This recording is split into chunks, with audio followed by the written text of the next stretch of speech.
You're welcome right back on Africa Business Radio with Rachel and Winston. Hello, Winston. Are you still here with me? Absolutely. Because we're getting into some really serious parts of the show this morning.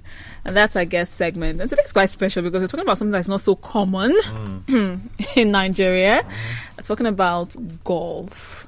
Have you ever had to play golf or watch people play golf? Oh, yeah. I've had to play a couple of times. But I think that it's one thing that is interesting and fascinating. Till now, a lot of Nigerians don't even understand how it works. So just have someone standing with her. All right, we'll have. We'll carry a club. Push this golf ball somewhere. You don't even know what happens. You have some people standing by, and you hardly see any jubilation. Well, we'll get into that conversation. We've got someone very interesting, someone in the field of golf with us in the studio, of course, talking about Andrew Odoh. Golf pro. Yeah, he's known as the king of golf. That's a heavy title. Well, he's a member of the prestigious Sunshine Tour South Africa and the Safari Tour Kenya. He has won several tournaments. Both as an amateur and as a professional. Right. Of course, one that's very notable is the prestigious Lagos Amateur Open in 2003. Hello, good morning, Andrew. Thank you for joining us this morning. Thank you very much. It's nice to be here. Absolutely. Good to have you, Andrew. Thanks a lot.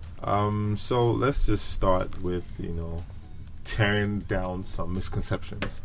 A lot of people think golf is just a big man's game. And it's just for relaxation. They don't understand that it could actually be, or it is actually a competitive sport, right? Absolutely. So can we just, break down the walls surrounding golf? What's golf like?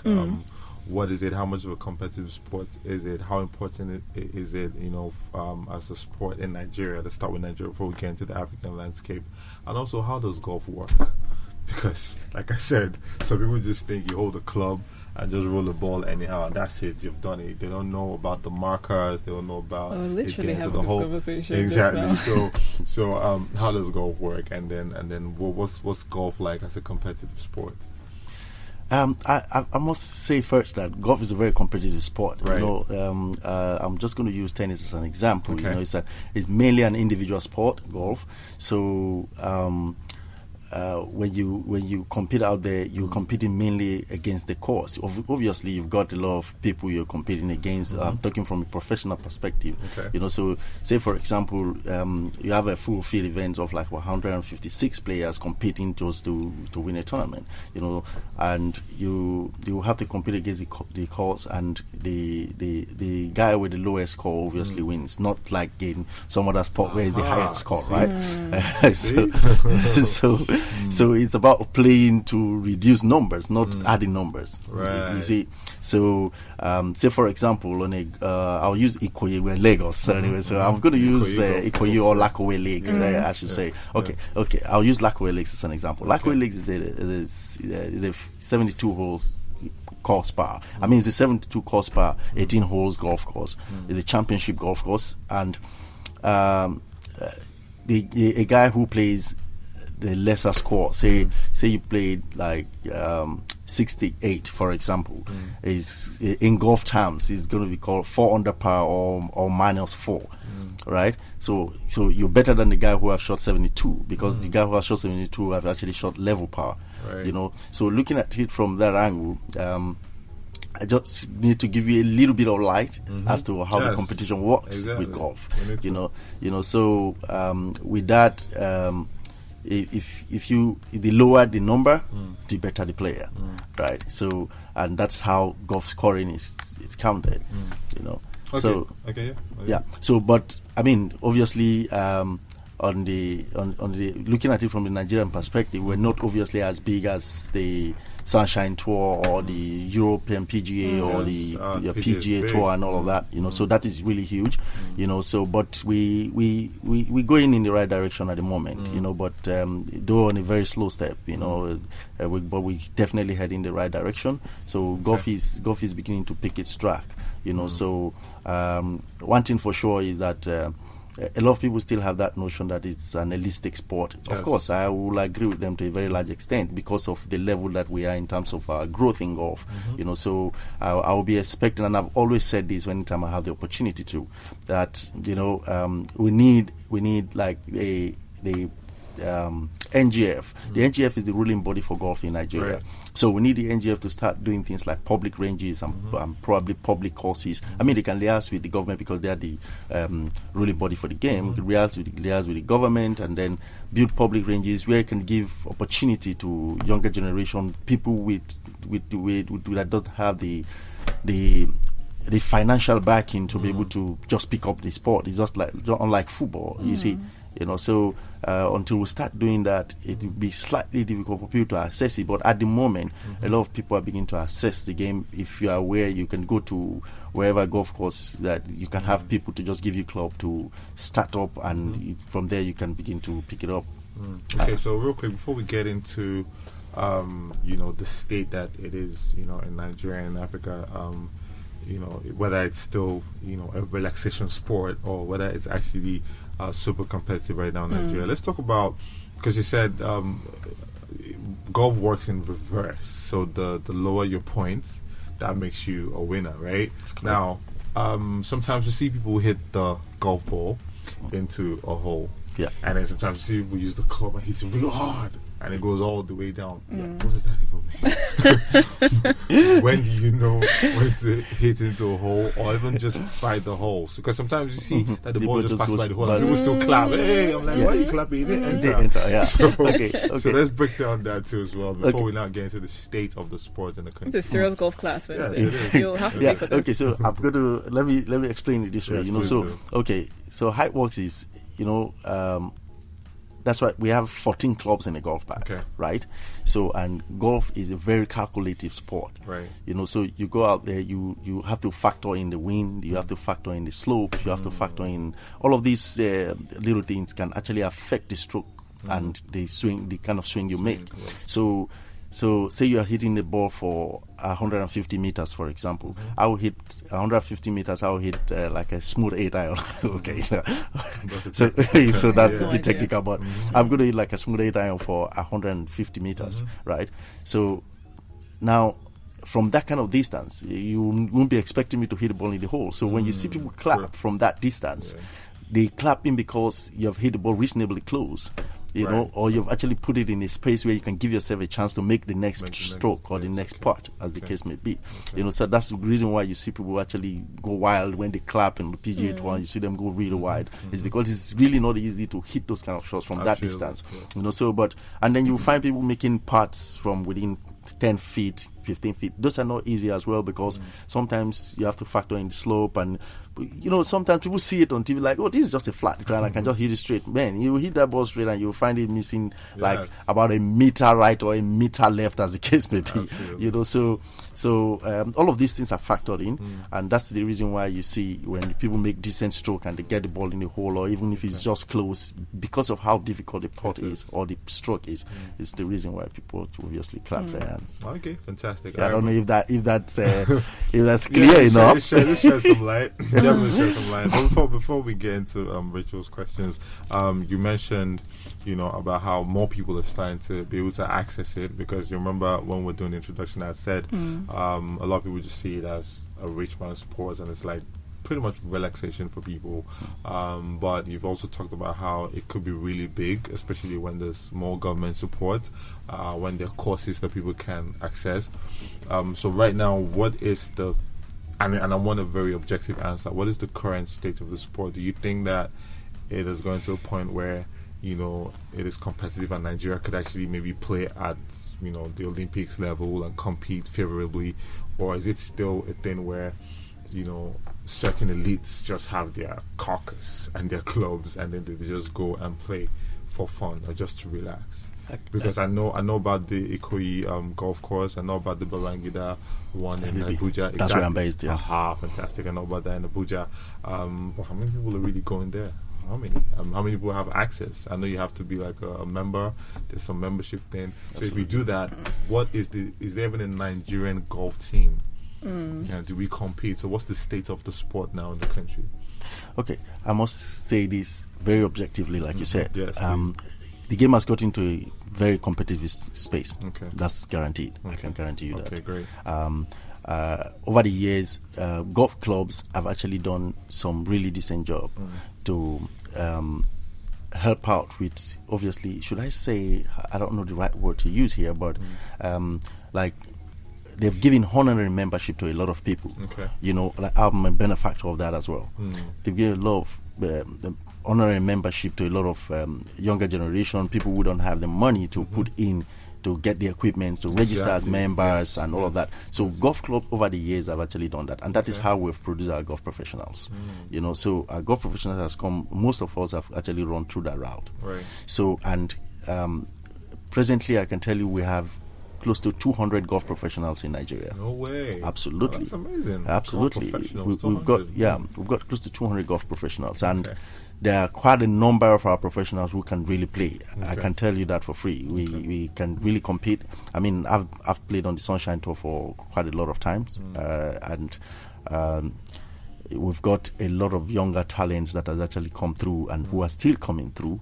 So I think that we just need to be given the right opportunity in terms of support, in terms of sponsorship, and all of that. That's the only way we can be able to find ourselves at that highest level, because the target is going to play on the PGA Tour, on the European Tour, on the Asian Tour, on the Sunshine Tour, as the case may be, because those are the tours that actually have bigger world ranking points and all of those things. Right. So if we can give our guys the right support, if we can equip them properly, they will definitely get to the highest level. That I can guarantee you. I mean, look, I can mention a few names that I believe actually have, but in fact, as I'm talking to you, the names that are running through my head already is actually even up to 20 already. Wow. So you can see that there are a lot of talents out here.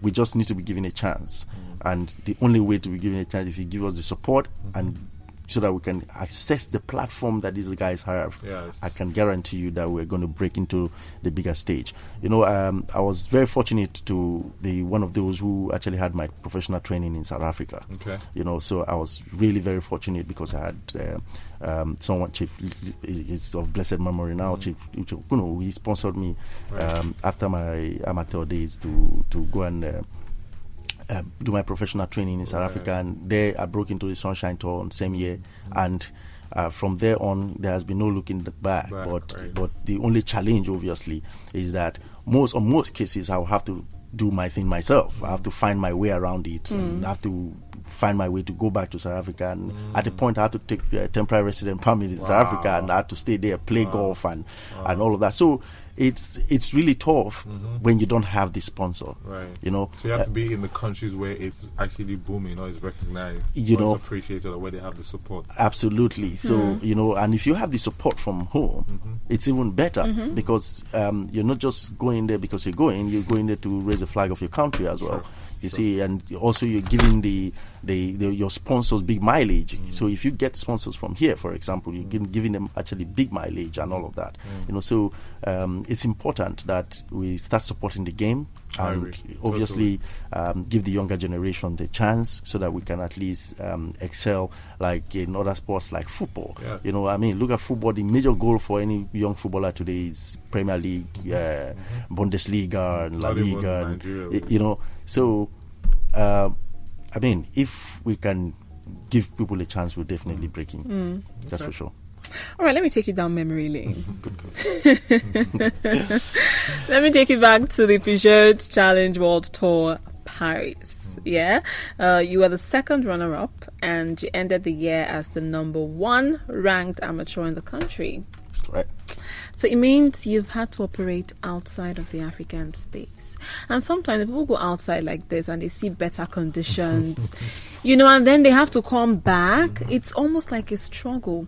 And I've also heard a couple of golf professionals talking about the fear of what's going to happen to the next golf generation, the fear of, you know, needing teachers to concentrate on bringing these young ones who will take over from them. So what do you think based on that? Do you think, you know, the next generation, or this generation even, is ready to take up, you know, the footsteps that you guys have left or are leaving right now? Well, I'm also in that school of thought as well, right? So, but what I'm doing on my own part is I'm trying to find a way where we can obviously partner with corporate bodies and people who can come in, government, so that when they come in, we can obviously create a platform for this younger generation of golfers to actually be able to pursue and achieve their goals, right? So, because as it stands, we actually still in a space where it's going to continue to be a struggle if we don't do something about it real quick, right? So, for me, the PGA of Nigeria, they're doing their bit, but they're very handicapped at the moment, So, and that is where support and sponsorship comes in.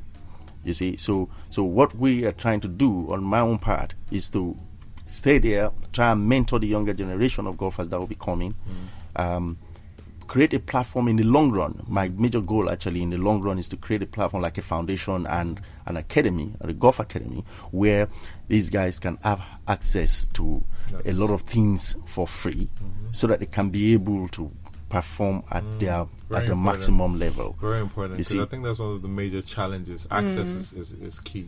Absolutely. Access is key. Absolutely. Because the only functional academy right now in the country is the David Mark Golf Foundation, David Mark Academy, Tukpo, Benue State. And that is the reason why if you look at junior golf in Nigeria today is ruled by those guys. Those guys, they go to any junior tournament, you find them winning. So because there's an academy there, they've got professional golfers stationed there, training these guys, to make them better. You see what I'm saying? So, and that is the only thing you have to do. You have to continue to give them the best. You have to continue to give them the platform to be able to perform. But now at the NGF level, if you don't give them a chance in terms of giving them tournaments to play in, to compete every time, then it becomes very difficult, because we have very limited junior tournaments in the country at the moment. That makes it even tougher. You see what I'm saying? So I think it really boils back to sponsorship and support. Okay, so let's now talk about the solutions. How do we get bodies, government agencies, the proper agencies, or even private participation? How do we get these guys to come on board? Because golf can be lucrative as well. I mean, one of the richest sportsmen in the world is Tiger Woods, right? Absolutely. So it could be lucrative. How do we make them understand that, hey, it's not just about a clique or a couple of rich friends or extended relatives of politicians who can play. I mean, you talked about the David Mark course. I mean, David Mark is also a politician, right? And there's somebody who decided to invest in that. So what do we do to get the brands? How do we make it appealing and enticing to them? Also, how do we get more government support so that it totally develops? How do we galvanize this support now? Okay, now that's where I'm going to now have to talk about management and what we're trying to do at the moment. So that's not the plan. Yeah. So majorly the biggest plan here is to first of all do an unveiling, right? So what that will do is to actually give opportunity to the corporate bodies and government alike, so that they just to come in and key into what we're doing, so that we can be able to grow the game in the right direction. And basically this is not going to be about just Andrew Odoh. It's going to be a win-win situation for everybody. So if you bring the guys from the corporate world in, say for example, use your radio station for example, you're coming in to brand Andrew Odoh. Let me use that for example, right? Now if you do that, what you'll be getting back, for example, will be, apart from me just taking your brand internationally, apart from me wearing your brand when I compete in big events internationally, we can obviously organize golf clinics and boot camps, so that where employers and employees can actually come through together and unwind and obviously get a good way to relax, and better still, it can actually even aid your productivity as well, so that's one of the things we're actually trying to do at the moment, to just put ourselves in that space, so that we can be able to change the narrative properly. Okay, that makes sense. But how about in Africa? What are the countries in Africa are, inclined towards golf? Well, I mean, you mentioned South Africa, obviously. What other African countries do you think, are favorable spots for golf? Kenya. Okay. Oh, So, Kenya. Yeah. I thought it was just marathons they like. Yeah. Yeah. Kenya hosts 2 European Tour events this year. Wow. This year, yeah. Kenya. Now, I tell you what, I was very privileged, should I say, to have qualified to play in those 2 European Tour events. And now Amazing. So now I became the first Nigerian to do that after Christian Godfrey. It's a late Christian Godfrey who has actually done that. Yeah, so he did that in 2005, and after him, I just did that this year. Now I had to qualify through the Safari Tour. Now through the Safari Tour season, I had to sponsor myself all through that period to go and qualify. So I pushed myself to the limit, go out there, give myself a chance. I qualified to play. Going through to play in the Kenya Open was a bit of a mission, and then just at the very last minute, very fortunate for me, I got a lot of support from people back home. A lot of individuals decided to come through, members of the PGA of Nigeria, who are my colleagues, obviously, came through, and some big individuals, I mean, there are just too many names to start mentioning, but I mean, it is appreciated what they have done, friends and family, but this is not what you want to be going back to every single year. You see, and that is the reason for all of this, so that we can be able to go out of that space, right? So because if I can do it today, the next guy may just look at it as too much stress. He might not have that kind of mindset. He might not have that kind of push, that willpower to get it done. But I was doing all of that by myself, running through it by myself, to go and qualify. And I must say that that is something that has actually put Nigeria on the world map. Even if I didn't make the cut in the first 2 rounds, because I didn't really play to the best of my ability, I must say. But I mean, it is a big experience, and it's a game changer for me. It has given me a better mindset. There are a lot of positives to take out of it.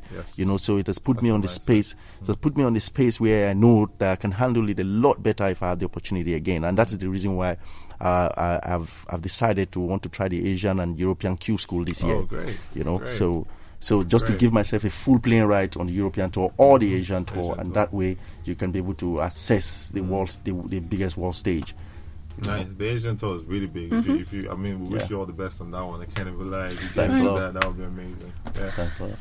So one final question. How do we get access, Winston? Because let's just try this thing out now. This weekend. Let's just try it out and just, grab a club and just try it. Yeah, that's true though. So it looks so easy when they do it. You just stand there and move the club and hit the ball. Okay, so for ordinary people like us who want to give it a try, and then you actually have inspired a lot of young people who are listening right now, because they didn't even understand, all this depth, and that you could actually compete on world teams, and then aside getting support in Nigeria, there are things you can do in Kenya, the things you can do in South Africa. So, what is the next step? If, for example, I was listening to you and I'm so inspired, what do I do? What's the next step? How do I even start? If I wanted to just go into golfing and do my part as somebody who has interest, or somebody who actually has talent. So what's the next step to take? I will say the next step to take would be go to a golf club. Okay. It doesn't matter much where. Just be bold enough to go there, because the golf club environment can be very intimidating sometimes. Yes. Thank you. Let's call it spade a spade. Yeah, true. I have to wear that white, short, fancy skirt. It's honestly like because I have a few friends who play, and I know what it is. That's why they always call it the club. So it's almost like if you don't belong, they don't like, who is this one? That kind of thing. So a lot of people, I think that's just a wrong perspective that people have about a golf club. Okay. So the golf club environment can be intimidating if you don't understand what's going on there, if you don't know what you're going to do. So you don't just walk into a golf club, but if you go to a golf club today and you want to access a golf professional, all you need to do is to ask for a golf professional. Say, look, I'm actually a young player, some person who is interested in golf. I want to really speak to a golf professional here. Can you please give me a golf professional that can educate me about golf and all of that. And I am 100% sure that the golf professional on ground will be able to give you a listening ear and help you out, because that's part of our orientation as golf professionals. On the PGA end, because we have a ruling body for professional golf in Nigeria, the Professional Golfers Association of Nigeria. So if you go to any golf club and you want to access golf, your first point of contact should be a golf professional. So you should ask for a golf professional, and they should be able to guide you in the right direction. I am sure that you don't necessarily need to even have the full money to want to pay, but a golfer can obviously make a plan for you and give you a chance to use the range, because you don't necessarily need to be a member of the club to use most of the ranges around. So the range is just where you can pay a small amount, a small token, to come and start learning.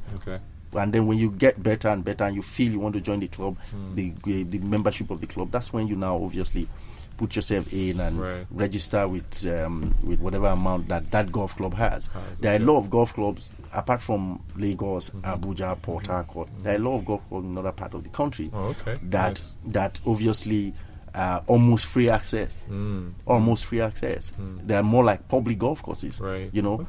So people are just intimidated by the golfing environment, not because they can access it. You know. So I think it is important to actually shed the light on that, so that people who are interested can obviously make that move. Might want to put that one up in your weekend plan. All right. Interesting. Like he said, just make that move. Find a golf course, find a club, go there, ask to speak with a golf professional, and part of the orientation is to actually listen, not to chase people away. So don't think, because this guy looks so, he's not going to talk to me. No, that's not how it works. All right, so go there, give it a shot, show your interest, and then you never know. You just might, and by that way, we're also building the sports down here, because if we actually have more participants, then maybe corporate bodies like you talked about, and then even some government agencies can also, you know what, let's look into this sports and let's see what we can do for Nigeria. All right, so we've been talking the African golf landscape with Andrew Odoh, the king of golf in Nigeria, PGA Nigerian Golf professional. Thank you so much for being a part of this conversation. It was very interesting. I hope you'll be available when we have further conversations on this. Absolutely. I will make myself available if you want me to, but I would like to say quickly, my event comes up obviously on Friday, on the 4th, you know, so, and I mean, you guys can pop in if you want to come in. It will be great to have you around. You know, so Friday, here in Lagos on the island, in what's it called, the Didi Event Center, I think. You know, so that's where we're going to be having the event. So it's pretty much going to be like just announcing Andrew Odoh to the world, and probably using that platform to engage with the corporate world and all of that, so that government bodies, so that we can at least find a way to grow this game and put it on the right space, because I think that for me, this is the only game I have, so I have to hold it like a baby, you know. So we have to actually put it in the right space, so that we can give a younger generation a chance. For me, that is my biggest goal. That's my biggest dream. No matter what I achieve today, not giving back will not be satisfactory to me. So I would like a situation where we can all put heads together and make it count. I like that. Friday it is then. Friday it is, guys. Don't miss this opportunity. This is a big one. It's giving you that now. Come through, have fun. Didi Event Center, 4 p.m. Friday, please, because that way you can meet people. You can, you never can tell. You can even meet one of the corporate brands or something. So please come through and let's make this happen. I really love that, man. Big ups on that. And Thanks, wish you all the best, even as you continue to push the golf gospel Absolutely. in the country. And then we do hope that, you know, a lot more support will come in going forward. Hopefully. Definitely. Stay here. I'll be right back.